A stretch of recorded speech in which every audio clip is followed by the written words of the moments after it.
ఈ ఎన్నికలకు రేపు వచ్చే ఎన్నికలు కూడా అన్నిటికంటే నంబర్ 1 ఐటమ్ వచ్చేసి పెట్రోలు డీజిల్ ధరలే. మొత్తం వచ్చేసి అన్నిటికంటే ప్రధానమైన కారణము ఇది హిందూ మీద ప్రభావము, ముస్లిం మీద, క్రైస్తవ మీద, బీసీల మీద, ఓసీల మీద, ఎస్సీల మీద, ఎస్టీల మీద అందరి మీద ప్రభావితం చేసే అంశము.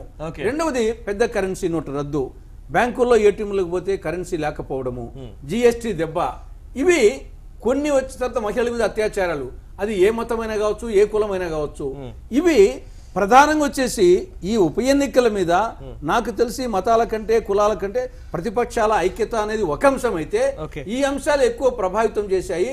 రేపు 2019 కుడుక దీన్ని సరిదిద్దుకోకపోతే ఈ అంశాలే ప్రభావితం అవుతాయి నా అభిప్రాయం. ఓకే గిరిధర్ గారు, చివరిగా ఈ ఎన్నికల ఫలితాల నుంచి నేర్చుకోవాల్సిన అంశాలు ఏమైనా ఉన్నాయా? రెండు పార్టీలకు చెప్పండి, BJP and Congress. What first బీజేపీకి సంబంధించి మార్చుకోవాల్సిన పంథా ఏమైనా ఉందా?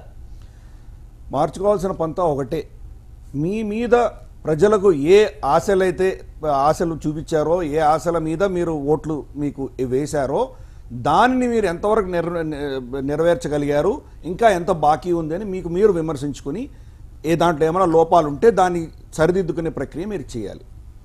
ఓకే, ఆర్టికల్ 370 అన్నది హిందువుల విషయం మాత్రమే కాదు, దేశానికి సంబంధించిన విషయం అది. సో అన్ని పార్టీలు అతీతంగా దాన్ని ఆలోచించాలి, కుల మతం ప్రాతిపదికగా కాకుండా.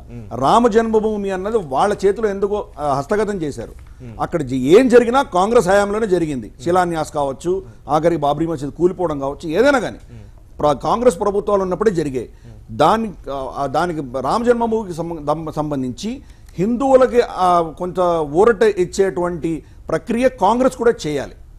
అట్లాగే అంటే హిందువులు అన్న మాత్రాన్ని వాళ్ళు ఏదో పరాయి మనుషులని కాదు, మెజారిటీ ఉన్నారంటే వాళ్ళని కూడా మన హక్కుకు చేర్చుకునే ప్రయత్నం కాంగ్రెస్ కూడా చేయాలి. అలాగే బీజేపీ ఇన్ని కర్ణాటకలో చూసుకోండి, యూపీలో చూసుకోండి, ముస్లిమ్స్ని వాళ్ళు ఇంతవరకు కంటెస్ట్ చేయలేదు, ఒక క్యాండిడేట్ కూడా ఇవ్వలేకపోయారు వాళ్ళు. అఫ్ కోర్స్ ముస్లిమ్స్ కూడా బీజేపీలో ఎక్కువ సంఖ్యలో చేరాలి, చేరితేనే వాళ్ళకు నాయకత్వం ఇవ్వగలరు. కానీ వీళ్ళు కూడా అటువంటి అడుగులు వేసి వాళ్ళని కూడా వీళ్ళలో కలుపుకునే ప్రయత్నం వీళ్ళు కూడా చేయాలి. సో ఇద్దరికి కూడాను ఒక గుణపాఠం ఏంటంటే, ఈ పోలరైజేషన్ వల్ల టెంపరీ బెనిఫిట్స్ వస్తాయి కానీ లాంగ్ టర్మ్ లో దేశం కొంచెం కష్ట పరిస్థితుల్లో వెళ్లే ప్రమాదం ఉంది. కాబట్టి ఇద్దరు కూడాను వీళ్ళు ఎలాగైతే హిందువులను విస్మరించారో, వాళ్ళు ఎలాగైతే మైనారిటీని ఇంకా వాళ్ళు హక్కు చేసుకోవట్లేదో, ఇద్దరు కూడాను రెండిటికి హాఫ్ వే త్రూ వచ్చి చేతులు కలపాల్సిన బాధ్యత ఇద్దరి మీద ఉంది. ప్లస్ కొంత అజెండా ఈ కరప్షన్ కి సంబంధించి కొంత నెగిటివ్ ప్రొపగెండా మోదీ గారి మీద వెళ్ళింది. ఆయన చేసింది కాదు, నీరవ్ మోదీకి, విజయ్ మల్యకి ఆయన ఇవ్వలేదు పైసలు, కానీ వెళ్ళిపోయారు కదా. విజయ్ మల్య గారినో ఎవరినో ఆయన ఎక్స్ట్రాడిషన్ తీసుకురాగలిగితే కొంత వీళ్ళ మీద పెద్ద పెద్ద టికెట్స్, కార్తీ చిదంబరం కావచ్చు, ఎవరైనా కావచ్చు, నిజంగా విత్ ఎవిడెన్స్ ఉండి వాళ్ళని కనుక ప్రాసిక్యూట్ చేయగలిగితే ప్రజల్లో మళ్ళీ ఆ కాన్ఫిడెన్స్ రిస్టోర్ అవుతుంది. సో ఈ విషయాలు ఏవైతే వాళ్ళు ముందు చేస్తామని చెప్పారో వాటిని నిజంగా త్రికరణ శుద్ధిగా ఈ వచ్చే 8-9 నెలల్లో చేసి ప్రజలకు చూపించగలిగితే అప్పుడు వాళ్ళ మీద మళ్ళీ నమ్మకం రెస్టోర్ అవుతుంది. అది BJP. Okay sir, right, thank you. Last ఒక పాయింట్ చెప్తారా? Quick conclusion sir, quick conclusion. ఈ దేశ రాజకీయాల్లో ఒక వ్యక్తిని టార్గెట్ చేసి పెద్ద ఎత్తున విమర్శలు చేస్తూ పోతే ఏ రాజకీయ పార్టీ కూడా విజయం సాధించరు. శ్రీమతి ఇందిరాగాంధీ కూడా అట్నే చేశారు, అందరూ ఫెయిల్ అయ్యారు. ఈరోజు నరేంద్ర మోడీ గారి మీద కూడా ఒక వ్యక్తిని టార్గెట్ చేసి ఆయన చేస్తున్న గొప్ప కార్యక్రమాలు వీళ్ళందరికీ ఇబ్బంది.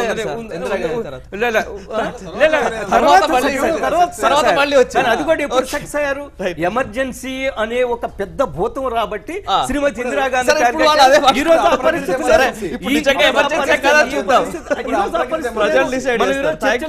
వారు మాట్లాడారు, వీరు మాట్లాడారు, నేను మాట్లాడాను.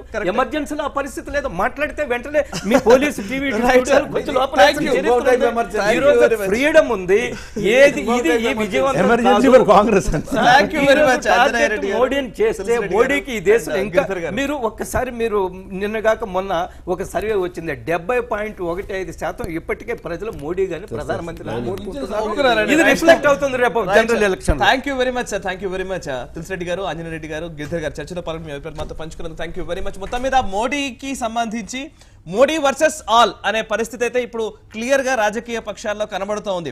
అయితే ఇవి ఎంత కాలం వరకు ఇది సేల్ అవుతుంది, ఎంత ధీటుగా మోడీని ఎదుర్కోవడానికి 2019 ఎన్నికల వ్యూహ రచనలో ఇది సక్సెస్ అవుతుందనేది కాలం నిర్ణయిస్తుంది, ప్రజలే నిర్ణయిస్తారు. అండ్ ఓటర్లు రెస్పాండ్ అవుతున్న తీరుకి సంబంధించి కూడా ఖచ్చితంగా రెండు పార్టీల నాయకులు, రెండు పార్టీలు మాత్రమే కాదు దేశంలో అన్ని పార్టీలు ఆలోచించాల్సిన అవసరం కనబడుతోంది. ఎందుకంటే ఎలక్షన్ మేనేజ్మెంట్ అనేది కీలకంగా ఈ 2019 ఎన్నికల్లో మనం సుస్పష్టంగా చూడబోతున్నాం. చూస్తున్నాం భారత్ టుడే, దేశం కోసం, ధర్మం కోసం.